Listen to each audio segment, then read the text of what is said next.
Muito bom, você pode abrir sua Bíblia então, Salmo 119, 49 a 56. Eu gostaria de te perguntar, você já se sentiu sozinho? Com certeza, né? Mas é um tipo de solidão específico, na verdade 3 tipos. Como se as pessoas não fizessem outra coisa senão te desprezar, faltar com respeito com você, ou fazer piadas maldosas e rir às suas custas. Ou talvez você já se sentiu como se só fosse você, de fato, alguém preocupado com a vontade de Deus. Como se todos se desviassem da obediência ao Senhor. Ou, pior, você já se sentiu como se o próprio Deus estivesse em silêncio, como se o próprio Deus tivesse deixado você sozinho nesse mundo. Já sentiu como se Deus não estivesse mais cumprindo aquilo que Ele disse? Esse era o dilema do salmista quando escreveu esses versículos aqui. Ele estava numa situação completa de solidão.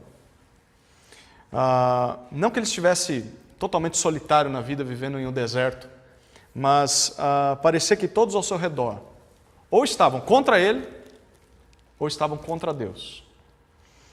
E o pior é que às vezes parecia que o próprio Deus havia abandonado o salmista.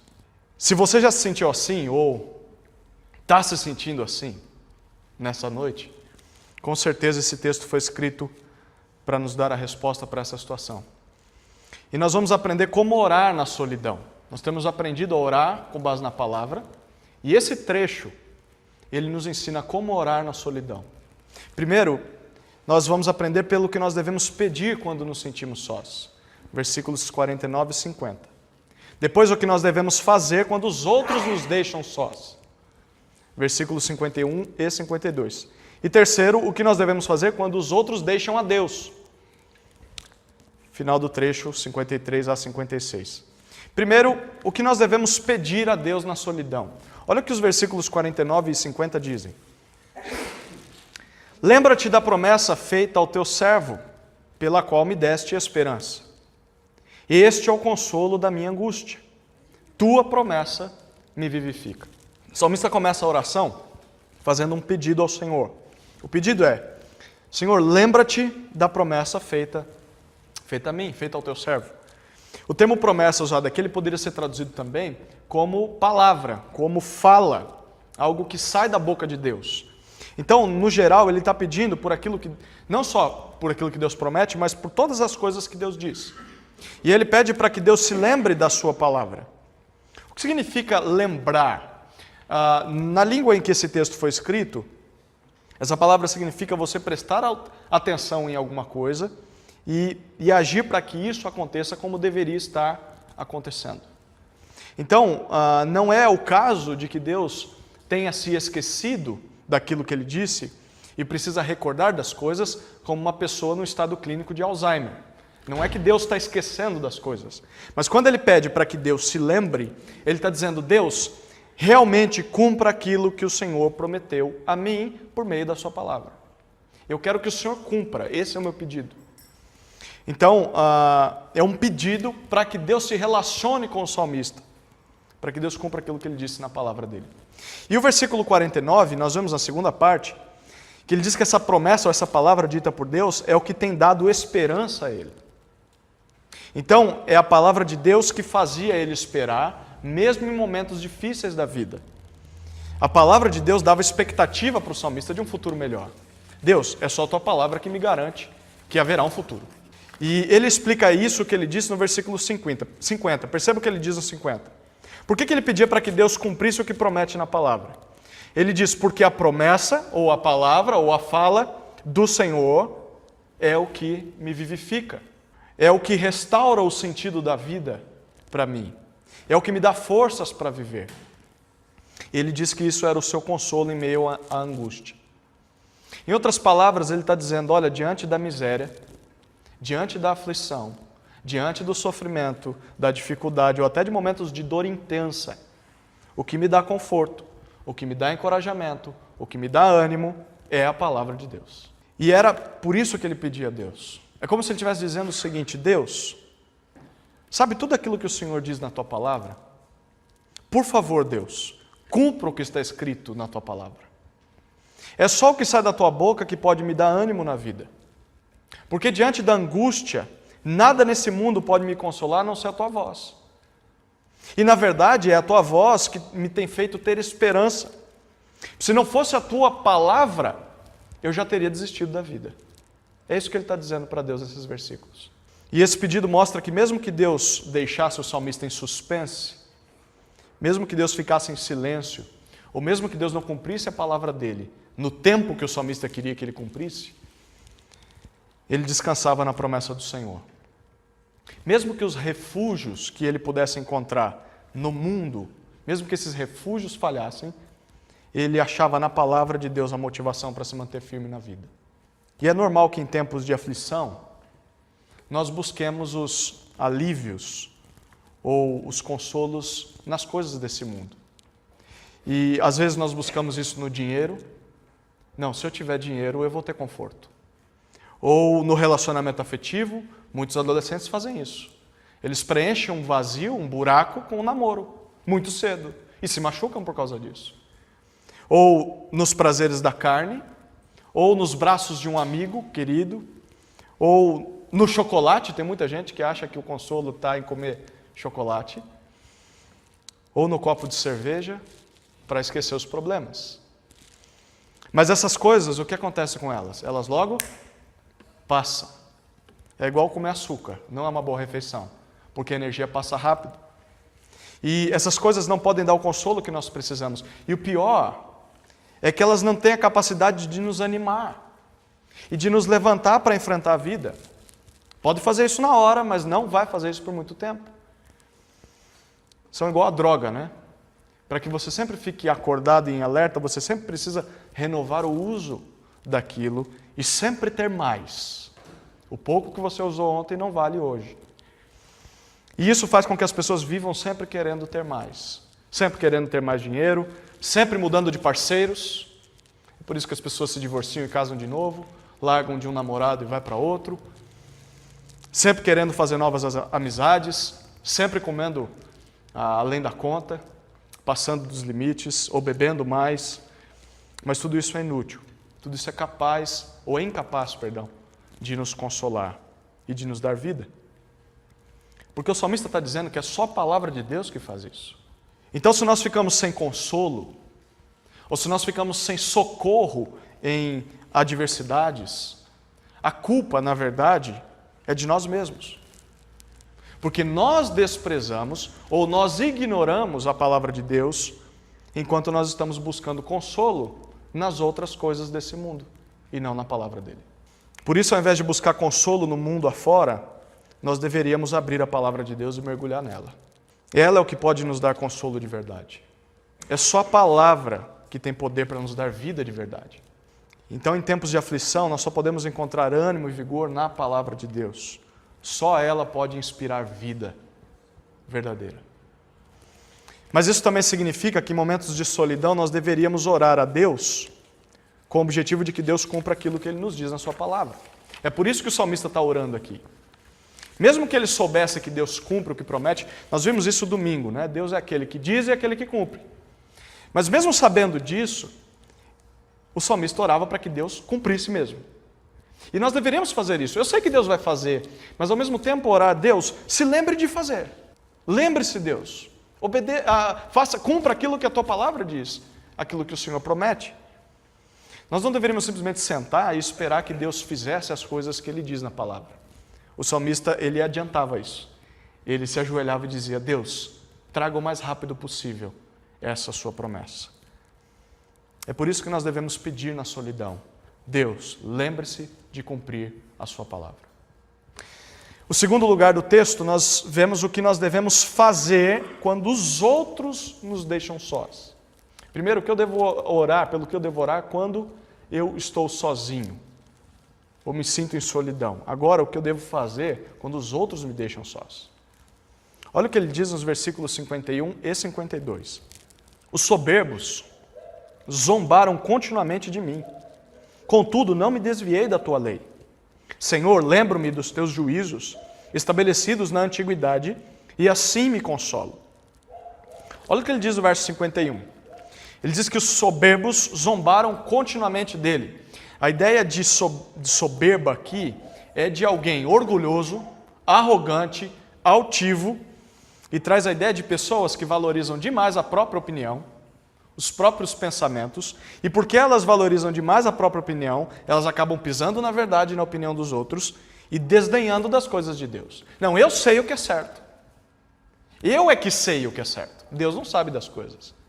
Esse é o arrogante, esse é o soberbo. Homens e mulheres que vivem à sua maneira, obstinados no pecado e sem nenhuma humildade. Pessoas arrogantes. E o salmista diz que esse tipo de pessoa zombava dele. Esse tipo de pessoa desprezava, faltava com respeito, dava risadas maldosas do salmista. E não poucas vezes, mas ele diz de maneira contínua, dia após dia. Pense nisso aqui. Todo dia, as pessoas vinham até o salmista para humilhar o salmista na frente dos outros por causa da sua vida com Deus. Imagine todos os dias alguém chegar no portão da sua casa e tacar uma pedra na sua vidraça falando mal de você. Era isso que ele enfrentava. Mas olha o que ele diz no verso 51. Contudo, eu não me desviei da tua lei. Deus, mesmo assim eu não mudei o caminho. Eu continuei na rota da obediência ao Senhor. E como ele conseguia se manter firme, ignorando o escárnio dos arrogantes? O versículo 52 ele diz: Senhor, eu me lembro dos teus juízos e assim eu me consolo. Agora, quem lembra de algo é ele, não é Deus. Lembra? Ele pediu: Deus, o Senhor se lembre. Agora ele diz: Deus, eu me lembro. E do que eu me lembro? Todos os dias, a cada afronta que eu recebo, eu recordo e relembro dos teus juízos. Juízos são vereditos, são decisões, são punições que Deus traz. E perceba que ele diz que esses juízos, versículo 52 ainda, foram estabelecidos na antiguidade, ou desde os tempos antigos. É o mesmo que se lembrar dos julgamentos que Deus trouxe aos soberbos lá no passado, outrora. A justiça de Deus é algo que acontece de maneira eterna. Não é um compromisso de Deus só hoje. Sempre foi um compromisso de Deus punir o mal. E quando Deus toma vingança contra os ímpios, Deus está cumprindo aquilo que Ele já tinha falado desde a eternidade. O caráter de Deus é de punir os ímpios, punir a maldade. E é só nós pararmos para pensar no passado. Use a sua memória bíblica aí. Lembra quando Deus julgou aqueles que fizeram mal ao povo de Deus durante a história? Talvez poderíamos pensar na época de Noé, os homens que pecaram e só sobrou a família de Noé. Podemos pensar no final trágico do faraó, que foi tão soberbo, tão arrogante e acabou afogado no meio do mar. Podemos pensar em Jezabel, podemos pensar em Saul e o seu final trágico, pensar em Judas, enfim, tantos outros casos de pessoas nas quais Deus exerceu sua justiça. Deus sempre julgou os maus.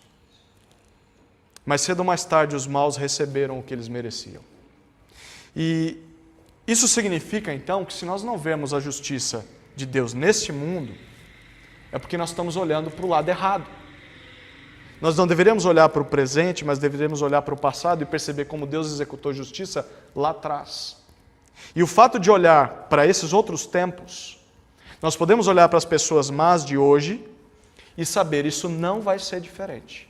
Mais cedo ou mais tarde Deus vai punir os maus. Mais cedo ou mais tarde. Em outras palavras, o salmista diz: para cada ofensa que eu ouço, eu me lembro de que Deus vai punir aquele mal, mais cedo ou mais tarde. E ele diz no texto que isso trazia alívio, isso trazia suspiro para ele. Ele não precisava fazer justiça com as próprias mãos, ou se defender à altura diante daquela zombaria e xingar as pessoas como elas o estavam xingando. Só o fato dele se lembrar que um dia Deus faria justiça já o confortava. Deus vai punir isso aí.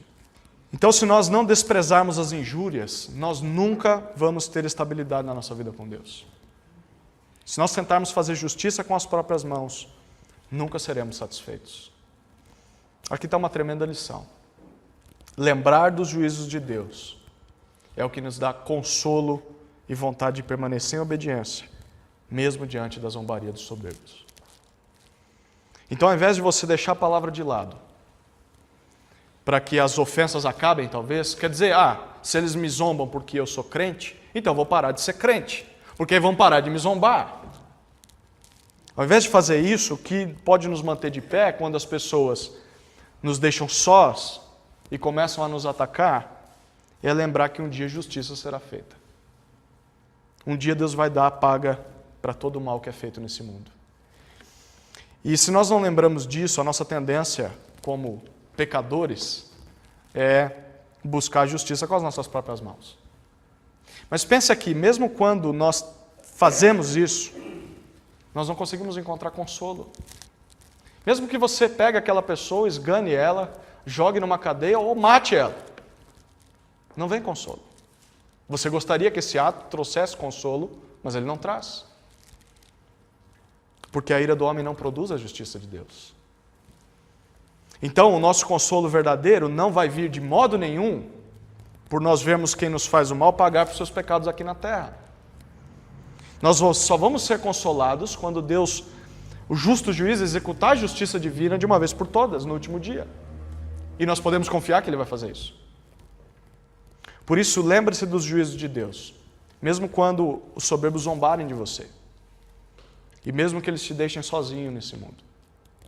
Aqui é o que nós devemos fazer quando os outros nos deixam sós. Lembrar do juízo de Deus. Mas o texto termina com o que nós devemos fazer quando os outros deixam a Deus.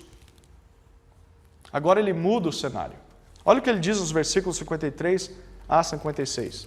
Grande indignação apoderou-se de mim, por causa dos ímpios que abandonam tua lei. Teus estatutos são o motivo dos meus cânticos na casa onde estou vivendo. Senhor, à noite me lembro do teu nome e observo tua lei. Isso me sucedeu, porque tenho guardado teus preceitos. O que nós devemos fazer quando os outros deixam a Deus? O salmista diz que muitas pessoas ao seu redor, versículo 53, estavam abandonando a lei de Deus. E essa palavrinha traz a ideia de rejeitar algo no qual você se apegava antes. Então, é como alguém que troca de emprego. O que acontece quando alguém troca de emprego? Não é que essa pessoa sai, pelo menos a gente espera que não faça isso, falando mal do primeiro emprego, dizendo que era ruim esse emprego. Muitas pessoas fazem isso. Mas quando você troca de emprego, você pode não sair falando mal do seu emprego, mas você não vai voltar para ele, você vai para o outro. Isso é você abandonar algo. É você deixar de lado e se apegar a um novo cargo numa nova empresa. É isso que o salmista está dizendo aqui. As pessoas abandonam a lei de Deus, ou seja, elas largam uma coisa para abraçar outra. Elas deixam isso aqui de lado, algo que elas abraçavam antes, para abraçar outras coisas. Então, essas pessoas eram homens e mulheres que um dia haviam abraçado a palavra de Deus. Eram pessoas que certa vez disseram que creram, levantaram a mão, tomaram uma decisão, leram a palavra, creram na palavra, desejaram a palavra, mas agora não querem mais a palavra. E o salmista diz, olha, mesmo que prometeram amor eterno a Deus, em um dado momento de suas vidas, elas voltaram as costas para Deus e escolheram a vida de pecado. Por isso ele diz e chama essas pessoas de ímpias, no versículo 53. Pessoas injustas, pessoas más, pessoas culpadas de pecar contra Deus. E perceba o versículo 53, na primeira parte, o abandono dessas pessoas da palavra de Deus provocou uma reação no salmista. Qual foi a reação? O que ele diz? Grande indignação se apoderou dele. Em outras palavras, ele foi tomado pela ira. Alguém já viu alguém tomado pela ira? A palavra apoderado aqui traz a ideia de possuído mesmo. Eu fui possuído pela ira. Já viu alguém possuído pela ira? A ira do salmista não era uma ira pecaminosa. A ira pecaminosa, ela parte para a briga e ela age de maneira pecaminosa. Mas a ira do salmista era uma ira santa, como se fosse uma espécie de zelo pelas coisas de Deus. Ele sentia horror por essa atitude das pessoas. Vocês antes abraçavam a palavra, mas agora vocês não querem mais a palavra. Eu tenho horror disso. Ele tinha aversão ao pouco valor que as pessoas estavam dando agora à palavra de Deus. E essa é uma ira saudável que nós podemos e devemos ter. Nos ofendermos quando a honra de Deus é ofendida. E hoje em dia falta ira, a ira correta nas nossas vidas. Nós vamos no cinema e vemos cada coisa. Nós assistimos shows de stand-up com pessoas zombando das coisas de Deus. Nós damos risadas de piadas de pessoas que abandonam a palavra de Deus e usam isso como desculpa, e nós não temos ira. Essa indignação de se sentir repulsa a esse ato. Não é um sentimento que nos conduz a buscar justiça com as próprias mãos, mas um sentimento que nos faz não querer fazer a mesma coisa que aquelas pessoas. É você ter aversão ao pecado. É você ter o desejo de que as pessoas não se rendam ao pecado. Então o salmista sabia que aquilo ia causar o fim daquelas pessoas, porque Deus julga o pecado. E essa ira do salmista deve ser a nossa ira também. E em contraste com o abandono dessas pessoas a Deus, ele diz, olha, eu permaneço fiel mesmo que eu fique sozinho, mesmo que só sobre eu. Versículo 54 ele diz, olha, os estatutos do Senhor, as ordens do Senhor, são o motivo dos meus cânticos, enquanto eu estou vivendo nesse mundo. Ou como ele diz, na casa da minha peregrinação, ou na casa onde eu moro hoje. Ele sabia que não era daqui. O salmista sabia que o lar dele não era nessa terra. Ele sabia que esse mundo era só uma morada temporária, era passageiro. Até que ele chegasse ao lar celestial. Enquanto ele não chegava lá, ele cantava por causa da palavra de Deus. Não só isso, mas olha o versículo 55, ele diz, mesmo no meio da noite. E o que acontece no meio da noite?